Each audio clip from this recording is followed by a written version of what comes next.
Don't Follow Me by Adam J. Wolstenholme. It was the hair that first drew me to her. She had the same wild ginger curls as me, though mine were now greying and ragged with neglect, hanging to the shoulders of my biker jacket. I'd taken to coming to the swings in the early mornings, when there weren't many people about, to breathe some cleansing air into my hangovers. I tried to recapture that feeling from childhood when a swing could feel like the very definition of freedom. The girl's hair was tied in a ponytail that floated up and down as she whooshed through the air in a trance of pleasure. Something made me slow to a stop and go for a closer look at the girl with my hair. I stood, watching her, not too close. Then she looked up at me, and I froze. I don't know for how long I stood staring at her. I did the maths. She must have been about 6 or 7, no more than 8, which meant 8 years ago I'd been in the same park with Kathy. I was 27, trying to be an artist, but basically on the dole. As we walked around the lake, she announced with shy pride that she was pregnant. I made the decision immediately, or rather my fear made it for me.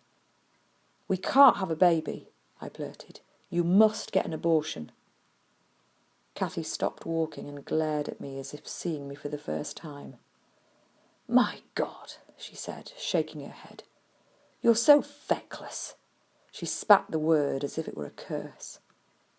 "In that case," I said, "I'm hardly ready to be a father, am I?" I begged her to have the abortion, at one point actually sinking to my knees in a grim parody of a man proposing marriage. She slumped on a bench overlooking the lake as I grovelled in the dirt. She covered her face with her palms, and when she looked at me again, there was a new resilience in her eyes. "Fine, I'll do it myself. We'll be better off without you."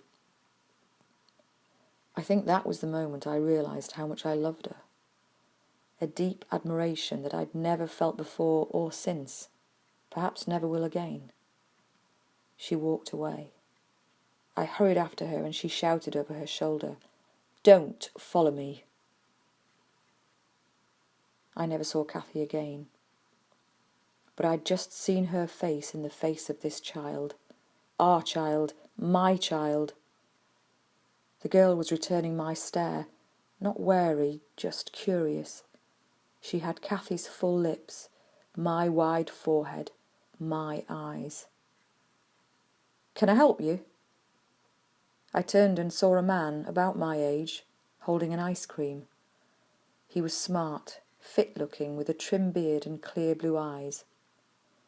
He would have seen a scruffy, unemployed type with hair that was too long for his dried-out smoker's face, a potential paedophile, or at least someone contemptibly feckless.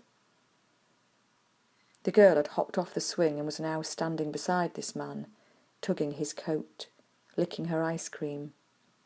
He tousled her hair, but his gaze remained fixed on me. It was now or never. "Actually, I think you can help me," I said. "Look, can we go for a coffee?" If I could get him talking. He frowned. "Do I know you?" I stepped towards him. "Look at my face," I said. "My hair. And now look at your daughter." The man whitened and sagged as if someone had slipped a dagger between his ribs. "Daddy!" The girl was gripping his leg now, nervous, perhaps sensing her father's distress. Except he wasn't her father, and he knew it. "Daddy!" The need in the girl's voice seemed to give him strength. He swept her up in his arms, hugging her protectively, and then he turned and hurried to the car park. I went after him. "Wait!"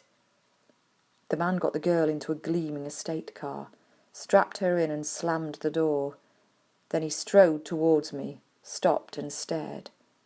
In his eyes I saw a passion unique to filial love.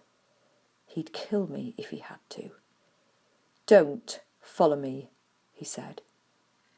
As the car pulled away, I waved impotently at the girl's ginger head, hoping to catch the eye of my child one last time. But I was 8 years too late.